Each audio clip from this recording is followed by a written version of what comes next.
Съществува един въпрос, който преминава през цялата Библия, без никога да получи прост отговор. Възможно ли е да се говори с мъртвите? От пещерите на Ендор до храмовете на Вавилон, човечеството винаги е търсило да разкъса вуала, който разделя живите от онези, които са си отишли.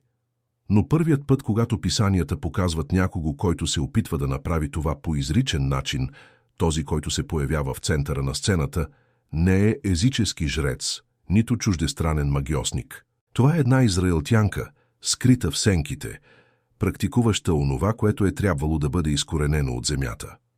Преди да продължим с видеото, искате ли да укрепите молитвения си живот и същевременно да помогнете на нашия канал да расте? Подготвих материал с над 50 специални молитви, които да ви напътстват. Кликнете върху линка в описанието и помогнете на нашия проект да разпространява Словото Христово. За да разберете как тази жена се е превърнала в най-стария символ на женския окултизъм в Библията, трябва да се върнете в началото. Не в началото на магиосничеството като ритуална практика, а в момента, в който семето на окултизма е било посято в човешкото сърце. И този момент се случва още на първите страници на Битие, в една градина, където всичко е изглеждало съвършено. Помислете за сцената. Адам и Ева живеят в пряко общение с Бога. Не съществува вуал, не съществува дистанция, не съществува нужда от духовни посредници. Творецът ходи с тях в прохладата на деня, разговаря лице в лице, разкрива волята си без загадки, но в центъра на градината има едно дърво и заедно с него едно обещание, което ще промени всичко. Ще бъдете като Бога, познаващи доброто и злото. Вижте какво предлага змията. Това не е ритуал, не е заклинание, то е нещо много по-дълбоко. Това е възможността за придобиване на духовно знание, независимо от божественото откровение. Първоначалното изкушение не включва свещи, магически кръгове или призовавания. То включва идеята, че човешкото същество може да има достъп до духовни измерения, без да е необходимо да преминава през авторитета на Бога. Това е коренът на целия окултизъм, който ще последва. Ева не е била магиосница, но тя е била първата, която е приела предложението, което поддържа всяка окултна практика. Съществува пряк път към духовното знание, който не зависи от подчинението на Твореца. От този момент нататък, човечеството ще носи в себе си този импулс. Търсенето на власт над невидимото, опитът да се контролират сили, на които е трябвало само да се доверяваме. Но между Ева и първата жена, изрично свързана с магията в писанията, минават векове. Цели поколения се раждат и умират. Потопът помита земята. Авраам е призован. Моисей освобождава Израел. И в някакъв момент от това дълго пътуване забранени духовни практики започват да се прокрадват сред избрания народ. Книгата Второзаконие, глава 18, представя подробен списък на това, което Бог считаше за мерзост сред народите, който прекарва сина си или дъщеря си през огън, който практикува гадателство, който е предсказател, магиосник или чародей, който запитва духове, е баяч или некромант. Забраната е абсолютна.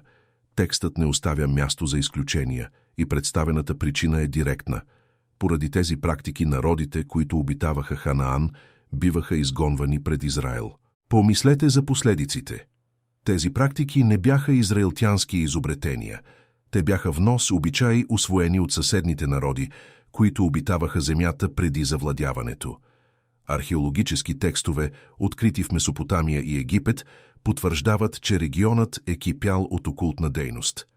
Жрици са призовавали духове-пазители, гадатели са чели по черния дроб на жертвени животни, за да предсказват бъдещето.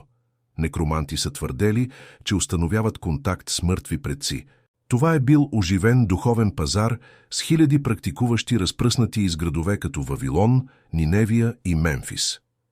Израел трябваше да бъде различен. Това беше централната точка на завета.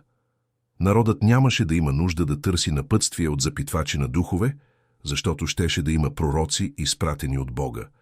Нямаше да има нужда от гадатели, защото щеше да има Урим и Тумим в нагръдника на първосвещеника.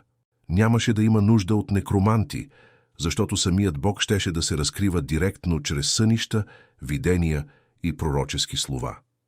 Духовната структура на Израел беше проектирана да елиминира всякаква нужда от окултизъм, но човешката природа рядко приема граници. Преминете няколко века напред и ще стигнете до периода на царете. Израел сега е монархия. Първият цар Саул бе избран от пророка Самуил под божествено ръководство. Висок, впечатляващ мъж, който започна своя път с искрено смирение. Когато бе помазан, текстът казва, че Духът Господен го завладя и че той пророкуваше заедно с група пророци. Началото изглеждаше обещаващо, но Саул имаше проблем, който щеше да стане фатален. Той не можеше да чака. Първата голяма грешка се случи в Галгал. Самуил беше инструктирал царя да изчака 7 дни, докато пророкът пристигне, за да принесе жертви преди битката срещу филистимците. Саул чака. Но когато 7-я ден напредна и Самуил не се появи, страхът го завладя.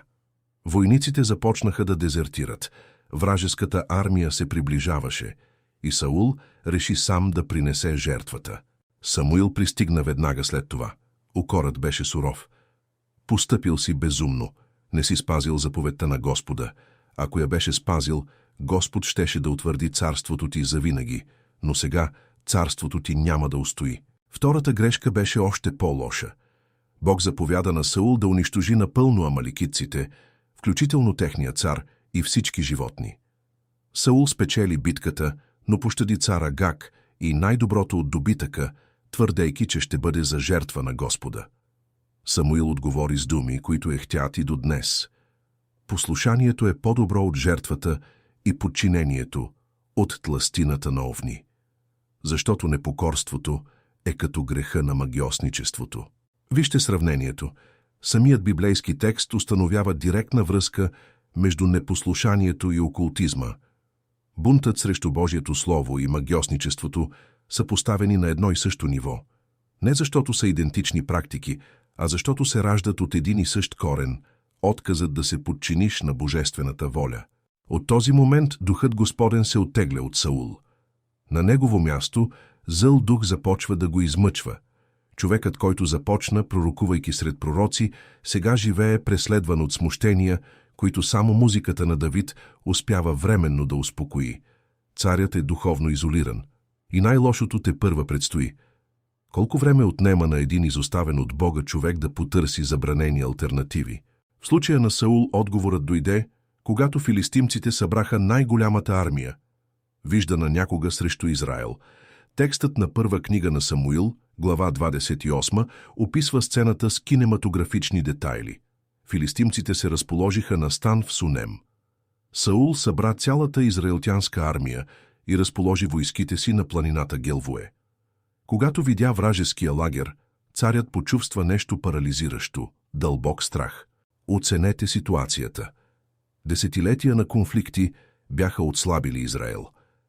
Филистимската армия имаше числено превъзходство, по-добро желязно въоръжение и висок морал от скорошни победи. От другата страна Саул командваше деморализирани войски, без присъствието на Самуил, който беше починал, и без никакъв знак за божествено напътствие. Текстът казва, че Саул се допита до Господа. Опита чрез сънища. Мълчание. Опита чрез Урим. Мълчание. Опита чрез пророци. Абсолютно мълчание. Небето се беше затворило напълно. И когато всички легитимни врати са заключени, отчаянието тласка човека към врати, които трябваше да останат запечатани. Саул даде заповед на слугите си: потърсете ми жена, която е запитвачка на духове, за да отида при нея и да я попитам. Спрете и помислете за тежестта на тази фраза. Самият Саул беше изгонил запитвачите на духове и некромантите от Израел. Текстът ясно казва, че това прочистване е било извършено от царя в някакъв по-ранен момент от неговото управление, вероятно в началото, когато все още е търсил да угоди на Бога. Той познаваше закона.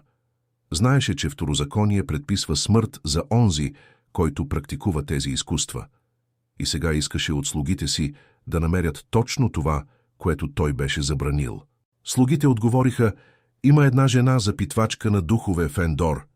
Ендор се намираше на около 10 километра от израелтянския лагер. Но пътят изискваше преминаване през територия, контролирана от филистимците. За да стигне до там, Саул трябваше да рискува живота си в нощно пътуване, заобикаляйки вражеската армия, дегизиран, за да не бъде разпознат. Царят на Израел, помазан от най-големия пророк на нацията, сега пълзеше в сенките, за да се консултира с жена, която самият той беше криминализирал. Той смени царските си одежди с обикновени дрехи, покри лицето си. Взе само 2 доверени мъже и тръгна, когато тъмнината беше пълна. Пътуването трябва да е продължило часове. Всеки нощен звук е представлявал опасност от филистимска засада. Всяка стъпка е приближавала Саул не само до Ендор, но и до една духовна линия, която не трябваше да бъде пресичана. Когато най-накрая стигнаха до къщата на жената, царят почука на вратата като беглец. Представете си сцената от нейна гледна точка. Жена, която практикува забранени изкуства, живееща в скривалище, откакто царят е заповядал преследването на запитвачите на духове. Изведнъж, посред нощ, 3 непознати мъже се появяват, искайки нейните услуги. Страхът беше оправдан. Тя отговори: „Ти знаеш какво направи Саул, как изгони от земята запитвачите на духове и некромантите. Защо поставяш примка за живота ми, за да ме умъртвиш?“ Иронията е брутална. Жената се страхуваше да не бъде екзекутирана от цар Саул. И не знаеше, че самият Саул стои пред нея, искайки точно това, заради което тя можеше да умре. Царят се закле в Господа, че никакво наказание няма да я сполети. Използва името на Бога, за да гарантира защита в практика, която Бог беше осъдил. Тя попита: „Кого искаш да ти извикам?“ Саул отговори: „Извикай ми Самуил.“ Самуил, пророкът, който го беше помазал. Божият човек, който го укори, когато не се подчини. Гласът, който представляваше божественото напътствие през целия му живот. Мъртъв от известно време, погребан в Рама, оплакван от целия Израел. И сега Саул искаше да го чуе отново, не чрез молитва или покаяние, а чрез некромантия. Онова, което се случи след това, разделя теолозите вече 3000 години. Текстът казва, че жената видя фигура, излизаща от земята. Тя извика със силен глас, очевидно шокирана от това, на което присъстваше, и в този момент разпозна, че нейният клиент е самият цар. „Защо ме измами? Ти си Саул.“ Саул се опита да я успокои. „Не бой се. Какво виждаш?“ Тя описа: „Виждам божествено същество, което излиза от земята. Той е старец и е обвит в мантия.“ Саул разбра, че това е Самуил, и се поклони с лице до земята. Гласът, който дойде от това явление, не донесе утеха. „Защо ме обезпокои, като ме накара да изляза?“ Саул обясни отчаяното си положение. Филистимците воюваха срещу него, Бог се беше оттеглил, вече не отговаряше нито чрез пророци, нито чрез сънища, и той трябваше да знае какво да прави. Отговорът беше съкрушителен. „Защо питаш мен, щом Господ вече се е оттеглил от теб и е станал твой противник? Господ направи така, както беше казал чрез мен. Изтръгна царството от ръцете ти и го даде на твоя ближен, на Давид. Понеже не послуша гласа на Господа и не изпълни яростта на гнева му против Амалик, затова Господ ти направи това днес. И Господ ще предаде и Израел заедно с теб в ръцете на филистимците, и утре ти и синовете ти ще бъдете при мен. Утре ти и синовете ти ще бъдете при мен.“ Саул веднага падна на земята, повален в целия си ръст. Текстът казва, че той се ужаси много поради думите на Самуил. Не беше ял нищо целия ден и цялата нощ. Силите му го напуснаха напълно. Жената се приближи. Видя, че царят е в дълбок шок. И направи нещо неочаквано за някой, който практикува забранени изкуства. Прояви състрадание. Тя каза: „Твоята слугиня те послуша и рискува собствения си живот, правейки това, което поиска. Сега, моля те, послушай и ти твоята слугиня. Позволи ми да сложа залък хляб пред теб. Яж, за да имаш сили за пътя.“ Саул първоначално отказа. Каза, че няма да яде, но слугите му заедно с жената настояха. Накрая той отстъпи, стана от земята и седна на леглото. Жената имаше огоено теле в къщата. Закла го бързо. Взе брашно, замеси го и изпече безквасни хлябове. Сервира ястието пред Саул и неговите мъже. Те ядоха и си тръгнаха същата нощ. Какво представлява тази жена в библейския разказ? Тя е първата женска фигура, изрично показана да практикува некромантия в писанията. Не чужденка от съседните народи, а някой, който живееше в територията на Израел, в сенките на едно общество, което официално забраняваше нейната дейност. Текстът не разкрива нейното име, нейната предишна история, нито как е научила тези изкуства. Тя съществува в разказа само за тази конкретна среща. Но нейното присъствие повдига въпроси, които надхвърлят изолирания епизод. Как е оцеляла след преследването, наредено от Саул? Колко други практикуващи са съществували скрити в Израел? Нейната техника наистина ли е била способна да призовава духове, или това, което се случи онази нощ, беше свръхестествена намеса, която тя самата не очакваше? Викът на изумление на жената, когато се появи фигурата на Самуил, подсказва, че се е случило нещо необичайно. Някои учени твърдят, че тя е била свикнала с измами или по-малки проявления и че реалната поява на пророка я е изненадала напълно. Други защитават тезата, че Бог е позволил това уникално проявление като начин да произнесе окончателна присъда над Саул, използвайки самия незаконен канал, който царят беше потърсил. Има и такива, които интерпретират сцената като субективно видение, без буквално присъствие на Самуил. Независимо от теологичната интерпретация, библейският текст представя запитвачката на духове от Ендор като краягален камък. Тя е точката, в която библейският разказ ясно показва, че окултни практики са съществували в Израел въпреки забраните и че отчаяни хора са прибягвали до тях, когато легитимните канали са изглеждали затворени. Но Библията не спира до тази жена. Други женски фигури, свързани с окултизма, се появяват в писанията, разширявайки картината. Йезавел е може би най-известната. Дъщеря на царя на Сидон, тя се омъжи за Ахав и въведе култа към Ваал в Израил по институционализиран начин. Пророк Наум я обвинява в магьосничество. Втора книга на царете описва нейното влияние като духовно заразяване, което разпространи идолопоклонство из цялата нация. Йезавел не беше практикуваща, скрита в сенките като запитвачката от Ендор. Тя беше кралица, която използваше политическата си власт, за да насърчава практики, които Моисеевият закон осъждаше. Разликата между двете е значителна. Жената от Ендор действаше в нелегалност, предлагайки забранени услуги на отчаяни индивиди.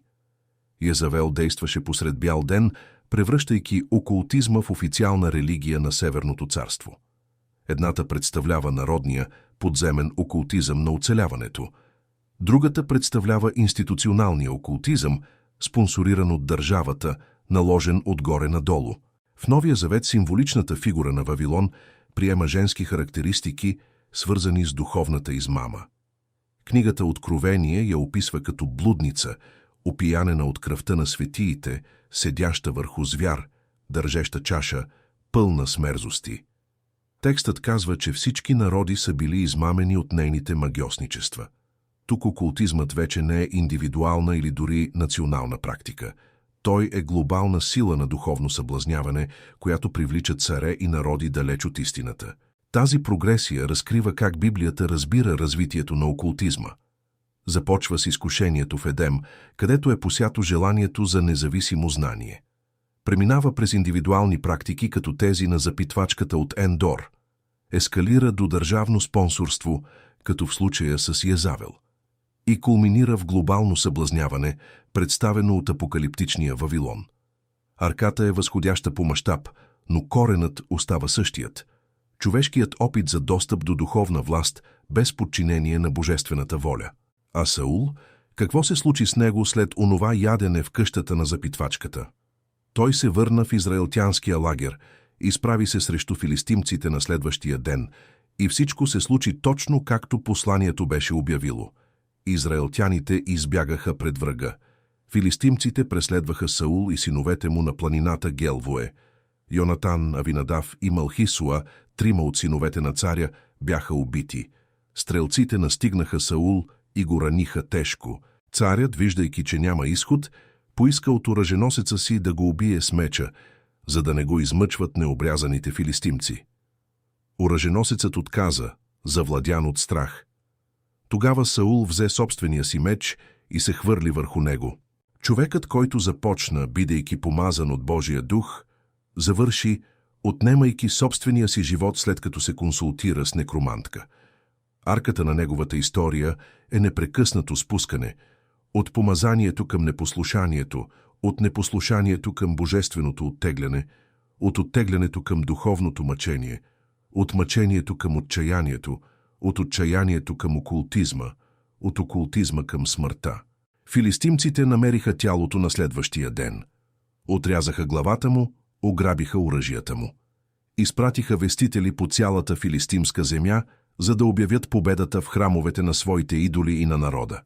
Окачиха оръжията му в храма на Астарта и приковаха тялото му на стената на Бет-Шан. Храбрите мъже от Явис Галаадски, помнейки, че Саул ги беше освободил от амонитите в началото на своето управление, направиха нощен марш, снеха тялото на царя и на синовете му от стената, занесоха ги в Явис, изгориха ги там и погребаха костите им под едно дърво. Историята на Саул завършва в пепел, буквално, но това, което запитвачката от Ендор представлява, продължава да живее. 3000 години след онази нощ в Ендор, търсенето на контакт с духовния свят извън Божията воля продължава да вълнува милиарди хора. Имената се промениха, техниките станаха по-сложни, хороскопи се появяват във вестници и приложения, карти Таро се консултират в декорирани стаи или онлайн видеа, спиритически сеанси се провеждат в центрове, разпръснати из цели градове. Ритуали за призоваване намират място в традиции, вариращи от народни до ерудирани. Методите са различни, но импулсът е идентичен – да се разкъса вуалът, без да се преминава през вратата, която Бог е оставил отворена. Индустрията на окултизма движи суми, които надхвърлят $2 милиарда годишно само на пазара на астрология и таро. Проучвания показват, че повече от 1/4 от населението в западните страни вярва в някаква форма на комуникация с духове или четене на бъдещето. Дигиталната ера не елиминира очарованието от окултното, тя го засили. Алгоритми препоръчват мистично съдържание. Социалните мрежи превръщат практикуващите в инфлуенсъри. Онова, което запитвачката от Ендор правеше скрито в една селска къща, милиони правят днес в предавания на живо за глобална аудитория. Библията не осъжда духовното любопитство. Тя осъжда посоката на това търсене. Вижте контраста в самия разказ. Същият Бог, който остана в мълчание пред Саул, говореше открито с Самуил, докато пророкът беше жив. Разликата никога не е била в божествената неспособност да отговори. Тя беше в състоянието на сърцето, което питаше. Когато Саул търсеше напътствие в първите години, той получаваше отговори. Когато неговото непослушание изгради стена между него и Бога, мълчанието дойде не като произволно изоставяне, а като последица от многократни избори. Давид, който замени Саул като цар, също се сблъска с моменти на крайна криза. Когато амаликитците нападнаха Сиклак и отведоха семейството му в плен, текстът казва, че Давид се укрепи в Господа, своя Бог, и се допита до свещеника Авиатар чрез ефода. Отговорът дойде ясен. Преследвай, защото със сигурност ще ги настигнеш и всичко ще освободиш. Същата нужда от напътствие. Същият Бог бива запитван. Напълно различни резултати. Разликата не беше в интензивността на търсенето, а в култивираната връзка. Давид, въпреки всичките си грешки, поддържаше сърце, което се връщаше към Бога в покаяние. Саул, пред лицето на своите провали, търсеше оправдания вместо изповед. Пътят към легитимното свръхестествено не е техника, то е връзка. И този принцип преминава през цялото писание. В Новия Завет Исус заявява: «Аз съм пътят, истината и животът. Никой не идва при Отца, освен чрез мен». Твърдението е изключително. Не съществува странична врата, не съществува мистичен пряк път. Достъпът до свръхестественото, което Бог предлага, преминава през един единствен път, и този път има име. Запитвачката от Ендор представлява всички алтернативни врати, които човечеството се опитва да отвори, когато легитимната врата изглежда твърде далечна. Представлява духовното нетърпение, което не понася божественото мълчание. Представлява илюзията, че съществуват техники, способни да принудят невидимото да се прояви под човешка команда. Представлява отчаянието, което приема всеки глас, обещаващ напътствие, независимо от източника. Но тя представлява и нещо, което мнозина игнорират. Окултните практики съществуват, защото има реално търсене на духовни отговори. Хората не търсят запитвачи на духове само за забавление. Търсят ги, защото са изправени пред загуби, които не могат да преработят. Търсят ги, защото носят решения, които изглеждат невъзможни за вземане сами. Търсят ги, защото мълчанието на небето, когато дойде, е непоносимо.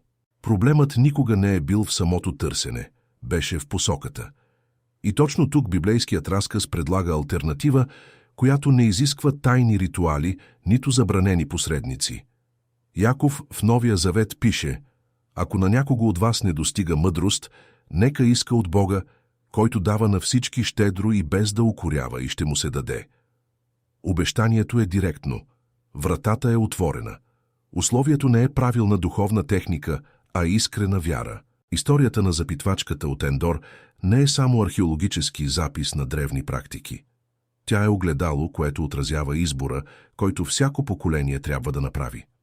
От една страна, изкушението да се търси духовна власт по пътища, които изглеждат по-бързи, по-достъпни, по-контролируеми. От друга страна, предложението за връзка, която изисква доверие дори когато небето изглежда мълчаливо. Саул избра Ендор, защото не издържа да чака. Резултатът беше потвърждението на неговата руина. Запитвачката от Ендор изчезна от историята след онази нощ. Не знаем нейното име, нейния произход, нито нейната съдба. Но това, което тя представлява, никога не е преставало да съществува. 3000 години по-късно, търсенето на контакт с духовния свят извън Божията воля продължава да вълнува милиарди хора. Хороскопи, карти, спиритически сеанси, ритуали за призоваване. Техниките се промениха, но импулсът остава идентичен. Човешкият опит да контролира невидимото, вместо да се довери на онзи, който го е създал. Библията не осъжда духовното любопитство. Тя осъжда посоката на това търсене. Същият Бог, който замълча пред Саул, говореше открито с Самуил. Разликата никога не е била в божествената способност да отговори, а в състоянието на сърцето, което питаше. Когато човешкото същество търси духовна власт, за да служи на себе си, намира само сенки. Когато търси Бога, за да го познае, намира светлина. Историята на запитвачката от Ендор не е само археологически запис на древни практики. Тя е огледало, което отразява избора, който всяко поколение трябва да направи. От кой източник ще пиеш, когато небето изглежда в мълчание? За да ни помогнете да продължим да продуцираме тези документални филми и библейски истории, помислете за закупуването на нашата електронна книга с над 50 молитви. Това е начин да благословите този проект и същевременно да имате духовно ръководство за вашия път. Линкът за вашата книга е в описанието. До следващото видео.